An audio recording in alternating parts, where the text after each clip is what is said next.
Mag-react lang po tayo dito ho sa naging pahayag po ni Vice President Sara Duterte, mga kabida, patungkol po doon sa pulburon issue po sa Amerika, kung saan po ay na-involve yung pangalan po ni First Lady Lisa Marcos na nandoon daw sa loob ng isang kwarto kung saan nakitang patay yung isang executive, mga kabida, na sinasabi hong no overdose di umano ng isang substance. Okay? Base doon ho sa blotter, police blotter po, police report na sinabi ho ni Vice President Sara Duterte sa Amerika. Okay? Pakinggan muna natin, mga kabida, ito hong naging pahayag po ni Vice President Sara Duterte. Nung nagkaroon ng malaking krimen sa Estados Unidos na merong namatay dahil sa drug overdose, at kung makikita ninyo doon sa police report ay nandoon na pangalan ni First Lady Lisa Marcos na isa sa mga tao doon sa loob ng kwarto kung saan yung tao ay nag-overdose sa suspected drug overdose sa hotel room, at ang daming nakikitang white powder substance na sinabi doon sa police report ay suspected cocaine din, ay bigla nilang kinuha si Pangulong Duterte. Ayun po, sinabi po niya, mga kabida, na meron daw police report na nagsasabing meron daw nakitang substance doon po sa loob ng kwarto kung saan po ay andun yung namatay na isang executive, at nandun din yung pangalan po, mga kabida, ni First Lady Lisa sa police report. That's according to the Vice President. Itong pangyayaring ito, mga kabida, napakalaking issue po ito sa Marcos administration. Subalit, bumawi daw, mga kabida, ang Marcos admin dito para lang po matabunan po itong issue na ito di umano. Kaya ang ginawa daw nila, pinakidnap nila ito kung si Digong sa pamagitan ho ng pag-aresto po sa kanya, mga kabida, ng Criminal Investigation and Detection Group. Yun yung panahon kung saan po ay sinerve di umano ito hong warrant of arrest mula sa International Criminal Court. Kung tutuusin daw, illegal daw yun Batay ho dun sa claim po ng kampo po ng mga Duterte. Kasi ang tingin po doon ni Vice President Sara Duterte po, mga kabida, isa hong uri ng extraordinary rendition, yung ginawa ho ng mga otoridad po sa Pilipinas. Yung paghuli ho kay dating Pangulong Duterte at pagdala ho sa kanya doon po sa International Criminal Court. So sa madaling salita po, every time meron daw malalaking issues na involve yung Marcos administration or negative ito para sa Marcos administration, may buwelta yan sila palagi, Okay, at isa na po yun, mga kabida, yung issue ho kay First Lady Lisa Marcos, although dinidinayan ng Malacanang, tapos may isa pa pong sinabi na parang isang instance din, si Vice President Sara Duterte, na malaking issue laban po sa Marcos administration, kung saan po ang buwelta po nila, mga kabida, ito hong impeachment po, laban po kay Vice President Sara Duterte. So, lahat po, meron pong mga sagot, parang counter-attack ang Marcos administration. Ang pinaka-latest dito daw is ito hong pagbenta ko ng bigas sa halagang 20 pesos per kilo, kung saan po ay pumalpak po, Isang araw lang po yan, mga kabida. Yung naging promise po ng Pangulo noong campaign period na ibababa niya yung presyo ng bigas sa halagang 20 pesos per kilo.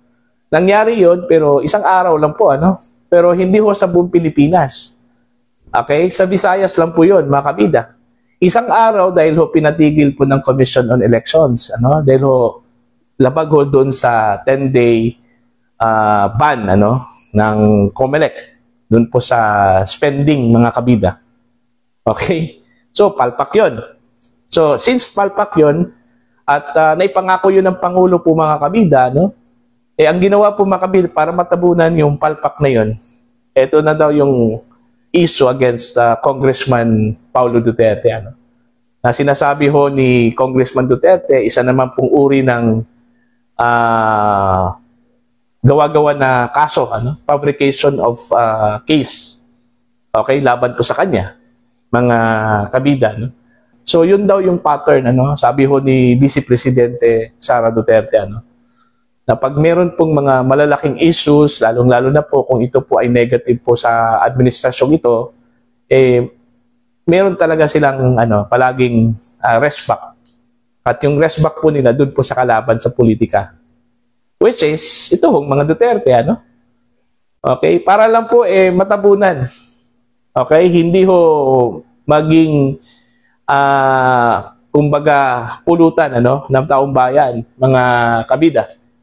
Alam naman po talaga ng mga Pilipino, hindi ho sekreto po sa kanila yung mga pinagagawa daw ng mga opisyal ho ng Marcos administration, mga kabida. So, in fact, ito po ay lumabas doon po sa survey po ng Pulse Asia. Kahit na po pilit itinago ng Marcos administration, kahit na po pilit po nilang pinagtakpan, pero lumabas talaga yan. Okay? Alam ng taong bayan yun Mismo yung taong bayan ang medyo na yan, aware na po yan. Kaya yung resulta po ng Pulse Asia survey po mga kabida, bagsak ito hong trust at saka performance ratings po ng Pangulo.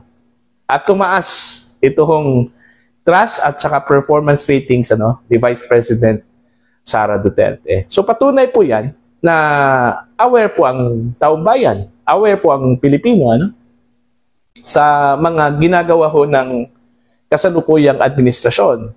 Kung sino yung nagtatrabaho at kung sino yung hindi. Okay?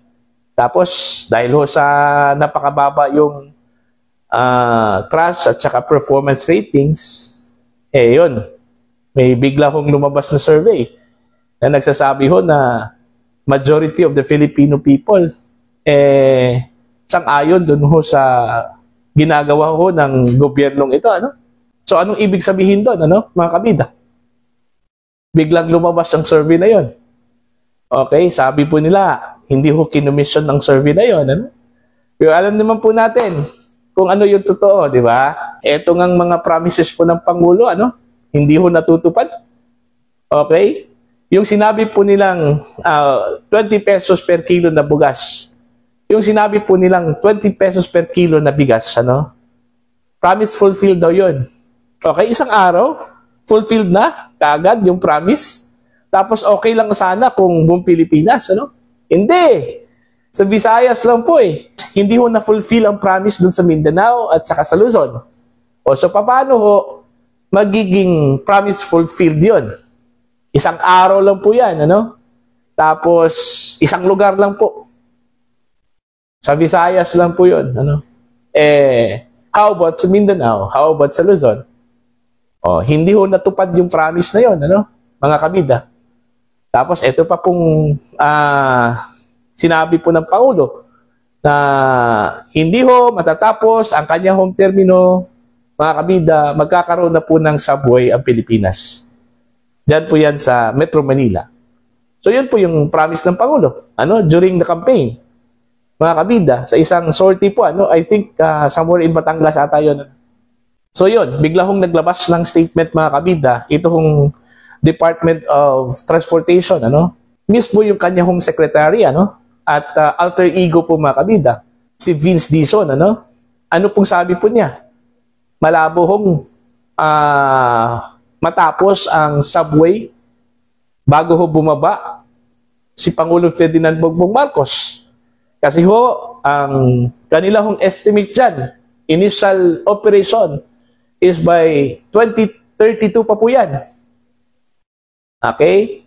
So, paano ho magkaroon po ng subway operational? Although, meron pong construction, given po yan, walang debate dyan, Merong ginawa ho ang gobyerno, ang Marcos admin, nag-construct po sila ng subway, although ito ay inumpisahan po makabida nung time pa ni Digong, nung 2019, Tapos, tinuloy po ng Marcos administration in 2023 dahil meron pong lull, okay, from 20 to 21 because of the pandemic, So, ibibigay po natin yung credit, dahil tinuloy po ng Marcos administration po makabidan Okay? So, lal po yun ng 2 years. Tapos by 2023, inumpisan ulit. Ano?